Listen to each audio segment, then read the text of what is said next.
네, 사정이 그렇게 됐고요. 일단 오늘 함께 그래도 예배하면서 또 기도해야 될 부분들은 기도하고 그렇게 나아가도록 하겠습니다. 먼저 우리 시편 기도로 하나님 앞에 나아가겠습니다. 시편 121편 우리 한 목소리를 같이 읽고 시작하겠습니다. 내가 산을 향하여 눈을 들리라. 나의 도움이 어디서 올까? 나의 도움은 천지를 지으신 여호와에게서로다. 여호와께서 너를 실족하지 아니하게 하시며 너를 지키시는 이가 졸지 아니하시리로다. 이스라엘을 지키시는 이는 졸지도 아니하시고 주무시지도 아니하시리로다. 여호와는 너를 지키시는 이시라. 여호와께서 내 오른쪽에서 내 그늘이 되시나니 낮에 해가 너를 상하게 하지 아니하며 밤의 달도 너를 해치지 아니하리로다. 여호와께서 너를 지켜 모든 환난을 면하게 하시며 또 내 영혼을 지키시리로다. 여호와께서 너의 출입을 지금부터 영원까지 지키시리로다. 아멘. 기도하겠습니다. 거룩하신 하나님 아버지, 감사합니다. 복된 날 우리에게 하루를 허락하여 주시고 또 이 땅 가운데서 주님의 사명을 품고 하루를 감사와 기쁨으로 살아가게 하시니 감사합니다. 이 시간 다시 우리가 모였습니다. 주님의 거룩한 지성소, 비록 지금 다시 흩어져서 예배할 수밖에 없는 상황이 되었지만 하나님 그래도 각 자리마다 주님은 여전히 동일하게 계시며 여전히 성령 하나님으로 통하여서 우리 가운데 역사하시는 하나님이심을 믿습니다. 이 예배 가운데 주의 영이 함께 흐르게 하여 주시고 모두 함께 주님의 말씀으로 주님 앞에 간구하며 나아갈 때 하나님께서 들으시고 하늘을 울리는 놀라운 역사를 허락하여 주시옵소서. 감사드리며 예수 그리스도의 이름으로 기도드리옵나이다. 아멘. 갑작스럽게 온라인 예배를 드리게 돼서 죄송하고요.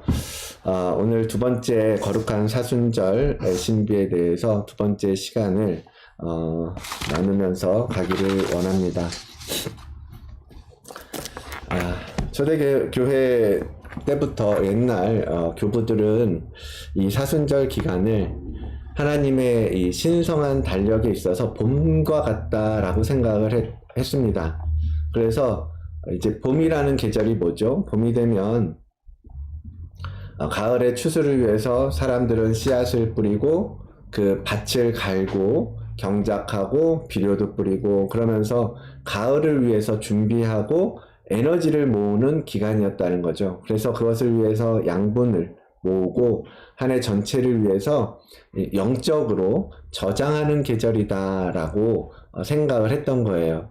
그래서 이 기간을 더 깊이 그러한 관점에서 자신들의 혼과 자신들의 영을 위해서 열심히 밭을 갈고 에너지를 공급하고 생명의 말씀을, 생명의 양식을 계속해서 부어넣는 그러한 작업들을 했던 것입니다. 그래서 봄이었다라고 말을 하는 거예요. 그래서 이 기간 동안 우리는 이 땅에 오셨고 또한 우리를 위해서 40일의 금식으로 사단의 시험을 이기는 그러한 방법을 가르쳐 주셨던 예수 그리스도를 만나는 그러한 특별한 기회로 삼았던 것입니다. 물론 우리는 365일 예수님과 함께 통행하고 예수님과 더불어 살고 어떤 특별한 날에 무엇을 위해서 그런 것은 아니에요. 그러나 우리가 당연히 1년 내내 예수님과 함께 동행하고 살아야 되지만 이 절기라는 것은 어떤 거라고 설명할 수 있냐면 저는 그렇게 이해를 해요. 우리가 국어 시간에 영어 공부한다고 해서 쫓겨나고 공부를 못한다라고 말할 수 없잖아요. 그런데 영어 시간에는 영어를 공부하는 것이 가장 자연스럽죠. 영어 시간에 과학 공부를 한다고 해서 그 친구가 과학을 잘한다라고 말할 수도 없고 영어를 못한다라고 말할 수도 없죠. 그러나 영어 시간에는 영어를 공부하는 것이 자연스럽고 체육 시간에는 함께 뛰고 어우러지고 함께 부딪히는 체육을 하는 것이 자연스러운 것처럼 사순절 기간에 성탄의 즐거움으로 살아가는 것은 이상한 거잖아요. 그런 것처럼 한 해를 하나님께서 어떠한 우리의 영의 패턴을 위해서 이렇게 준비해 놓은 그러한 길을 우리가 따라가는 것이 가장 자연스럽게 우리의 영이 반응하고 하나님께서 우리 영 안에서 일하실 수 있고 그렇게 이해를 하면 쉽지 않을까 생각이 듭니다. 그래서 이게 하나 특별히 이제 좀 그런 관점에서 자꾸 여러분과 함께 나누는 것이고요. 다만 뭐 이것에 너무 형식이나 모양이나 날짜나 어떤 절기의 그런 모습에 모양에 이제 너무 무게를 두지는 않으셔도 괜찮습니다. 어쨌든 사순절의 전반적인 의미는 지난주에 간단하게 나누었는데요. 그것이 실제로 우리 영에 어떻게 영향을 미치는지 이번 주부터 한 주 한 주 살펴보려고 합니다. 먼저 첫 번째는 뭐냐면 묶임으로부터의 자유인데, 첫 번째 육적인 습관으로부터의 자유를 위해서 이 사순절을 활용할 수 있다라는 것입니다. 그래서 마태복음 4장 4절 예수님께서 광야에 세례를 받으시고 성령에 이끌려 마귀에게 시험을 받으시기 위해서 광야에 나오셨죠. 그 광야에서 사탄이 첫 번째 한 시험이 바로 마태복음 4장 4절인데요. 함께 읽어볼까요? 자리에서 예수께서 대답하여 이르시되 기록되었을 때 사람이 떡으로만 살 것이 아니요 하나님의 입으로부터 나오는 모든 말씀으로 살 것이라 하였느니라 하시니. 그렇죠? 자, 사탄이 40일 동안 그 굶은 육신을 가진 예수 그리스도에게 배고프지? 그래 여기 돌 많잖아. 이 돌 너 떡덩이로 만들 수 있잖아. 이 돌을 떡으로 만들어서 너의 배고픔을 채워. 뭐 그걸 할 수 있잖아. 라고 시험을 한 거죠. 그때 예수님께서 사람이 떡으로만 사는 게 아니야. 하나님의 입으로부터 나오는 모든 말씀으로 사는 것이다 라고 가르쳐 주시는 거예요. 그렇게 첫 번째 시험을 물리치십니다. 자, 사람들은 먹는 것을 너무 좋아하죠. 저도 좋아합니다. 그래서 요즘 이 시대는 더 특히나 이제 다양한 미디어 가운데서, 그래서 보면 유튜브에도 먹방 같은 거, 이제 먹는 것을 방송으로 하는 사람들이 굉장히 많아졌고, 텔레비전에도 그런 프로가 많아진 걸로 알고 있어요. 또 한참 동안 요리 프로그램 같은 것들이 막 부흥했잖아요. 여기도 뭐 마스터 셰프 뭐 이런 것들을 하는데, 그러면서 이제 인터넷에 보면 이제 식당들 갈 때 다들 리뷰 확인해서 가잖아. 아, 이 식당은 맛있다, 괜찮다, 뭐 특별하다, 이런 리뷰들을 보면서 사람들은 뭘 원해요? 그래도 더 맛있는 거, 그래도 더 그럴듯한 거, 그래도 더 고급스러운 거, 그래도 더 가성비 좋은 거, 그런 것들을 찾아서 가요. 심지어는 줄을 서면서까지 그것을 먹으려고 애를 씁니다. 당연히 먹는 것이 우리에게 너무 즐겁게 하죠. 행복하게 합니다. 먹는 건 기본적인 삶의 문제이기도 하죠. 여행을 갈 때도 그러잖아요. 우리 먹는 게 여행의 반이라고 말하죠. 먹는 거, 이렇게 새로운 것을 먹고, 새로운 데에서, 새로운 분위기에서, 그래서 이제 여행 갈 때, 이제 그런 즐거움도 큰 몫을 차지하는데, 그 말은 무슨 말이냐? 그만큼 우리의 육신이, 우리의 몸이 먹을 것에 대한 애착들이 우리 몸에 엄청 남아있다는 거야. 우리를 지배하는 거예요. 그래서 이 먹을 것 때문에 우리의 육신이 향하고 움직이고 일하고 그것을 찾아다니고 그것을 인내하고 막 이런 일들을 뭐 때문에? 먹을 것 때문에 하고 있는 우리의 모습을 우리는 고백하잖아요. 발견하게 되지 않습니까? 그러한 우리의 모습들을 이제 이 사순절 기간 동안에 뭔가 돌아봐야 된다라는 거죠. 음식은 필요한 거예요. 음식은 필요한 겁니다. 그러나 음식은 생명의 원천은 아니죠. 음식은 생명의 원천이 아니에요. 음식으로부터 과연 우리가 자유한가? 그것을 오늘 우리가 생각해 봐야 된다라는 것입니다. 자, 음식이 생명의 원천이 아니다 라는 무슨 말이냐면, 사실 육신은 죽죠. 음식을 오랫동안 먹지 않으면 사람은 죽습니다. 그런데 여러분, 주님이 지금 말씀하셨잖아요. 사람이 떡으로 사는 것이 아니라 하나님의 말씀으로 산다고 말씀하시잖아요. 여러분은 과연 이 말씀을 어느 만큼 어떻게 받아들이고 어떻게 믿으십니까? 정말로 사람이 떡으로 사는 것이 아니라 중요한 건 말씀이야 라고 생각하시고, 나는 말씀을 거기에 더 프라이어리티, 우선순위를 두고 살아가고 있는가? 여러분, 어떤 이 말씀을 실제적인 말씀으로 받고 살고 계십니까? 아니면 그냥 철학적으로, 관념적으로, 그렇지, 하나님의 말씀이 중요하지. 근데 사람이 떡 아니면 죽잖아. 어떻게 그럴 수가, 좋은 말이지만 그래도 먹는 건 먹어야지. 이런 식으로 생각하고 받아들이고 계십니까? 현실적인 육신의 어떤 문제, 이상을 이야기하자라는 것은 아니고, 정말 우리가 이 말씀을 말씀 그대로 믿고 있는가? 말씀을 말씀 그대로 받을 수 있도록 우리의 영이 과연 준비되어 있는가라고 질문하고 싶은 거예요. 우리는 음식이 생명의 원천인 것처럼 살고 있잖아요. 생명의 원천인 것처럼 살고 있잖아요. 이거 없으면 죽는다라고 생각하잖아요. 그렇죠? 우리 육신은 생명의 원천이 맞죠. 육신에 대해서는. 그러나 성경이 이야기하고 있는 생명은 뭐예요? 우리 육신의 생명이 아니라 우리의 영적인 생명을 이야기하는 거잖아요. 그렇죠? 그러니까 여기서 괴리감이 생기는 거예요. 하나님은 육신이 아니라 영적인 생명을 두고 그것을 위해서 육신을 살리는 떡이 아니라 영을 살리는 말씀을 이야기하고 계시는데, 우리가 살아가고 있는 육신의 세상에서 적용하다 보니까 이 말씀을 실제적으로 이해하지 못하고 받아들이지 못하고 살아내지 못하고 있지 않은가. 음식은 안 먹으면 죽죠. 육신은 죽습니다. 그러나 육신이 죽는다고 영도 죽느냐? 그건 아니잖아요. 영은 영원히 천국에 가거나 영원히 지옥에 가잖아요.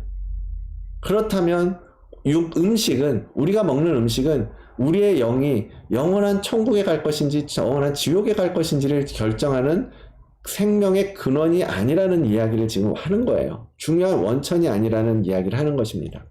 전혀 우리의 영혼이 구원받고 우리의 영혼이 천국에 가고 지옥에 가는 것과 전혀 상관이 없다라는 거죠. 그래서 이 음식의 문제에서부터 자유로워야 된다라는 거예요.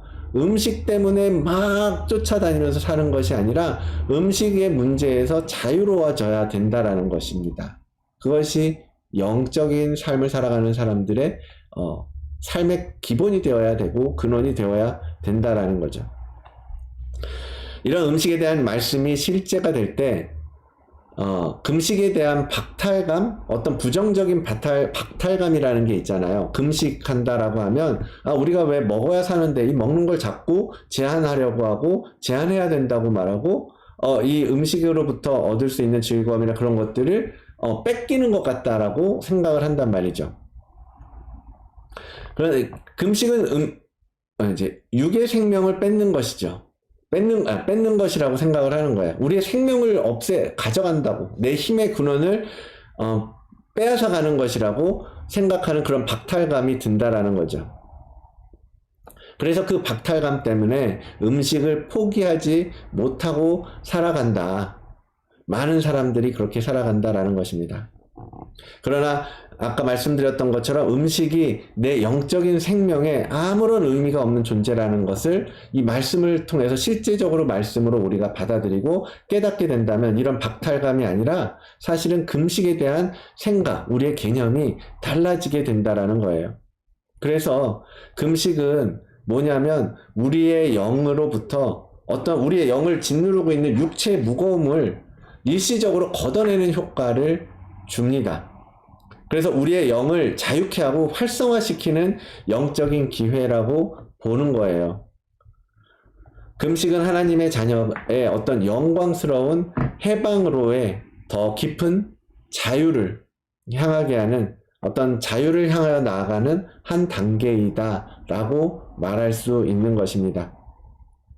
그래서 이 사순절에 금식을 자주 언급하는 것은 이런 유익이 있기 때문에 육적인 습관, 어떤 우리의 육을 다스리고 있는 음식이라는 문제를 중심으로 기준으로 그 대표적인 것인 음식을 중심으로 그 육적인 습관들, 어떤 육적으로 묶여 있는 것들을 잠시 벗어내는 거예요. 그렇게 해서 우리의 영이 자유롭게 만드는 거죠.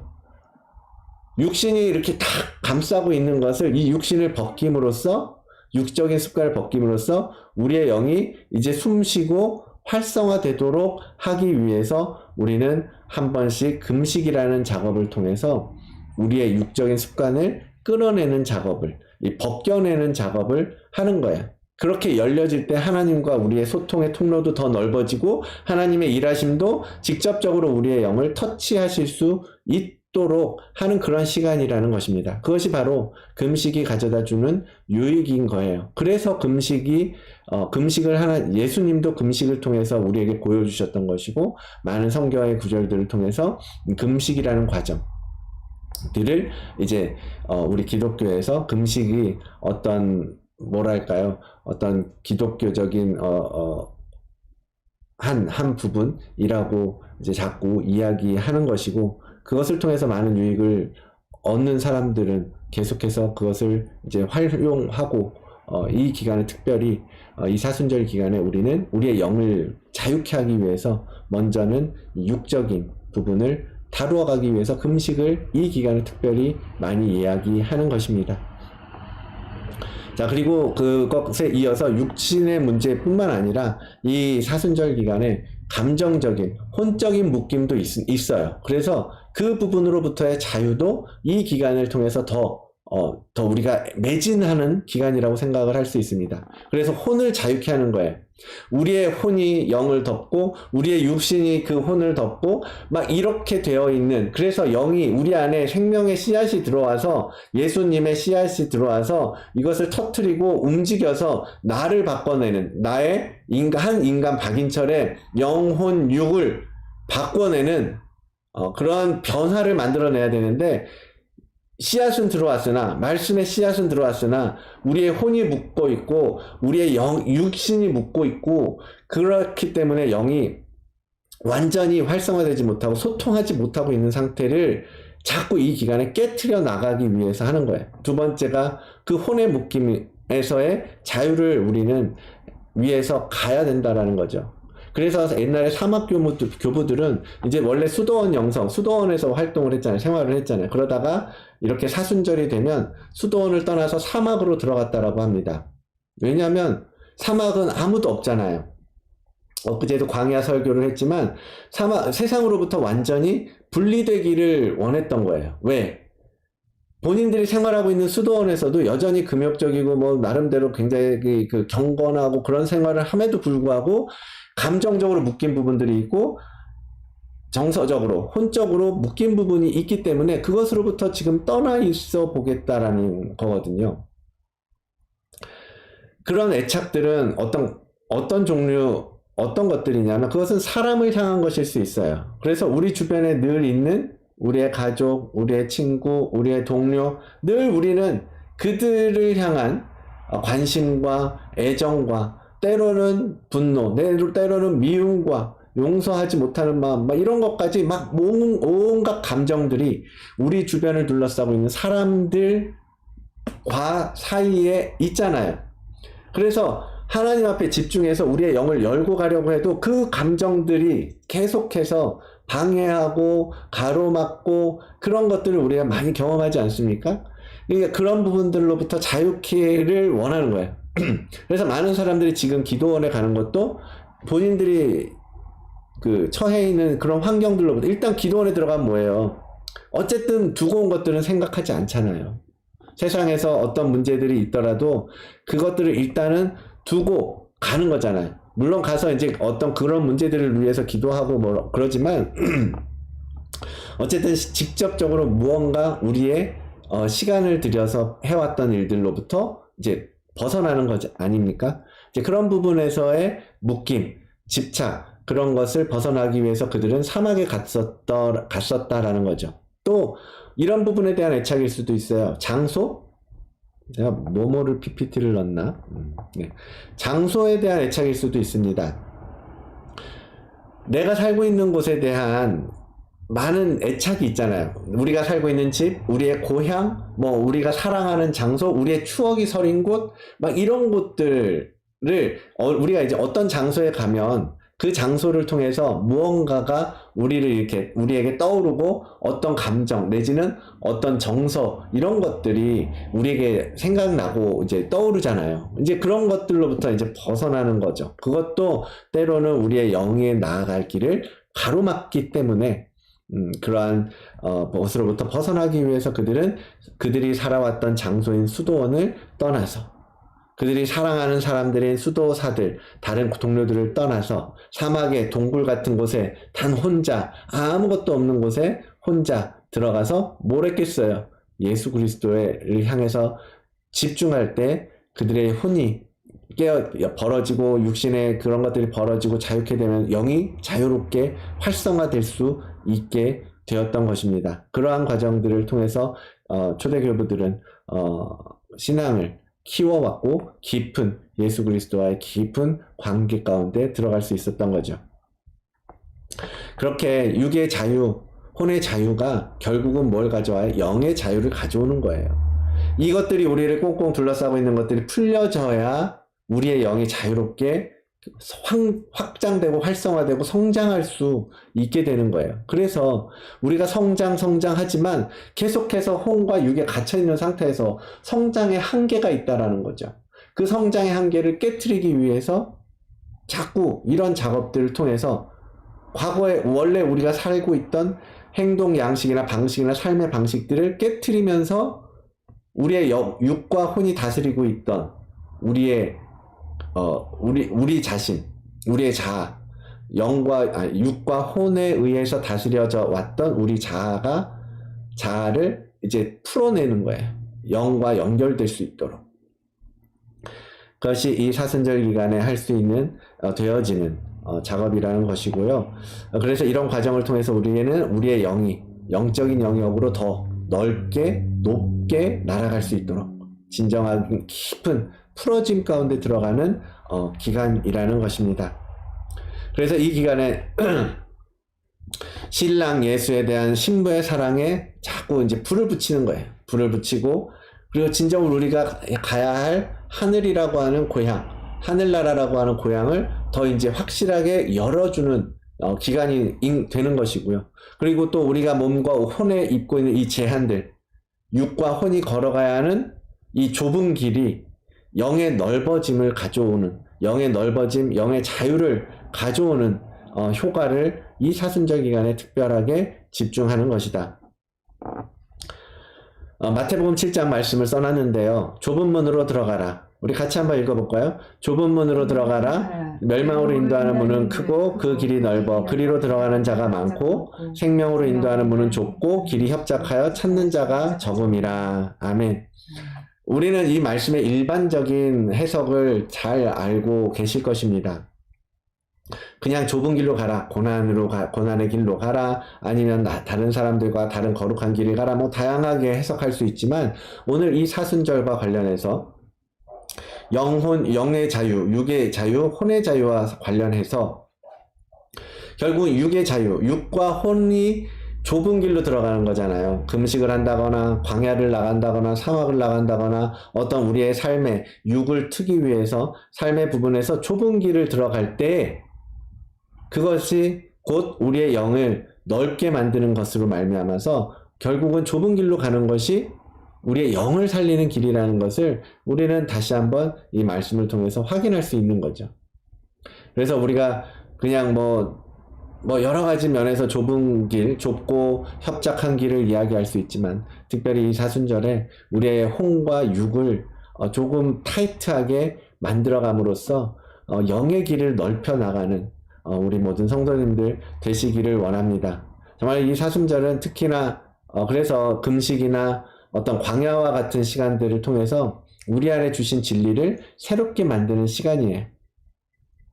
그래서 우리의 혼을 좁은 길로 가는 것이 우리에게는 회복인 거예요. 좁아지는 것이 아니라 넓어지는 길이라는 거죠. 그것이 진정한 생명의 길이고 우리는 그 길로 가야 되는 것입니다. 그것이 우리 영의 유익이 되기 때문입니다.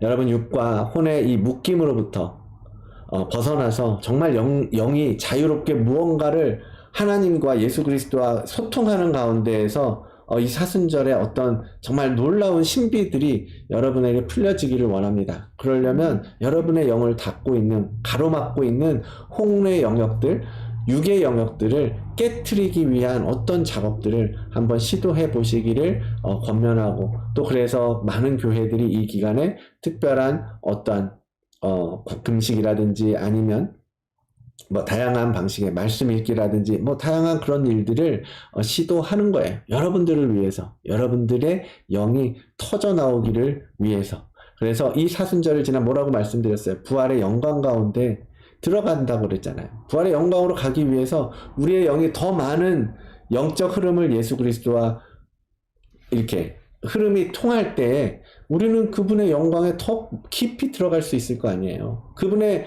영광, 우리가 지금 이해하고 있는 그 좁은 길로, 그 좁게 우리의 영이, 우리의 생명이, 영적 생명이 예수 그리스도와 아주 가늘게 연결되어 있는 그것만으로도 우리는 부활의 기쁨을 충분히 누리는데, 그것이 점점점 넓어져 간다고 했을 때 그것을 덮고 있고 가리고 있는 것들이 더 깨져서 그 더 많은 통로가 열려져서 더 많은 부활의 영광을 발견하게 될 때 얼마나 감격스러운 일들이, 더 기쁘고 정말 충만함이 우리가 누릴 수 있지 않겠습니까? 그래서 이 기간 우리는 이런 작업들을 하기를 소망하는 것입니다. 여러분, 이 오늘 배운 것처럼 여러분의 지금까지 생각해왔던 패턴들 가운데에서 우리의 영이 묶여 있는 것은 무엇인지, 우리의 영을 가리고 있는 것은 무엇인지, 그런 부분들에 대해서 한 번쯤 터트려내는 시도를 여러분들이 하시기를 원합니다. 오늘 이 시간에 우리 주님 감사합니다. 주님은 우리의 소망이십니다. 주님은 우리의 힘이십니다. 주님은 우리의 반석이십니다. 주님은 우리의 피난처십니다. 주님은 우리의 도울 바위십니다. 하나님, 그 주님이 우리를 향하여 약속을 주신 것이 얼마나 감사하고 감격스러운지 모릅니다. 비록 우리의 모습은 지금도 여전히 육과 혼에 묶인 죄인의 틀을 쓴 자들이지만, 아버지 하나님, 타락한 혼으로 살아가는 자들이지만, 주님 길을 열어주셨습니다. 문을 만들어주셨습니다. 바라볼 수 있는 목표와 표대가 되어주셨습니다. 이제는 그것을 향하여 정진하여 나아가기로 결단하고 정말 나아갈 수 있는 힘을 주셔서 마침내 주님과 온전한 연합에 이를 때까지 하나님 우리를 붙들어 주시고 인도하여 주시옵소서. 하나님, 끊임없이 우리의 모습을 돌아보며 하나님, 우리 안에 모든 죄의 문제들을 회개하고 참회하며 정말 애통함 가운데 새롭게 되기를 갈망하면서 주님을 향하여 나아가는 우리 모든 주님의 자녀들 되게 인도하여 주시옵소서. 주님, 많은 기도의 제목들이 있지만 오늘 이 시간 여기서 마무리하려고 합니다. 주님, 더 주님 앞에 무릎 꿇는 우리들 되게 하시고 끝까지 주님을 놓지 않고 바라보고 붙들고 나아가는 우리 모든 다드림의 주의 자녀들, 주의 백성들 되게 인도하여 주시옵소서. 오늘 우리의 예배를 받으신 하나님을 찬송합니다. 경배합니다. 감사드리며 이 모든 말씀 예수 그리스도의 이름으로 기도드리옵나이다. 아멘. 하늘에 계신 우리 아버지여, 이름이 거룩히 여김을 받으시오며 나라가 임하시오며 뜻이 하늘에서 이루어진 것 같이 땅에서도 이루어지이다. 오늘 우리에게 일용할 양식을 주시옵고 우리가 우리에게 죄 지은 자를 사하여 준 것 같이 우리 죄를 사하여 주시옵고 우리를 시험에 들게 하지 마시옵고 다만 악에서 구하시옵소서. 나라와 권세와 영광이 아버지께 영원히 있사옵나이다. 아멘.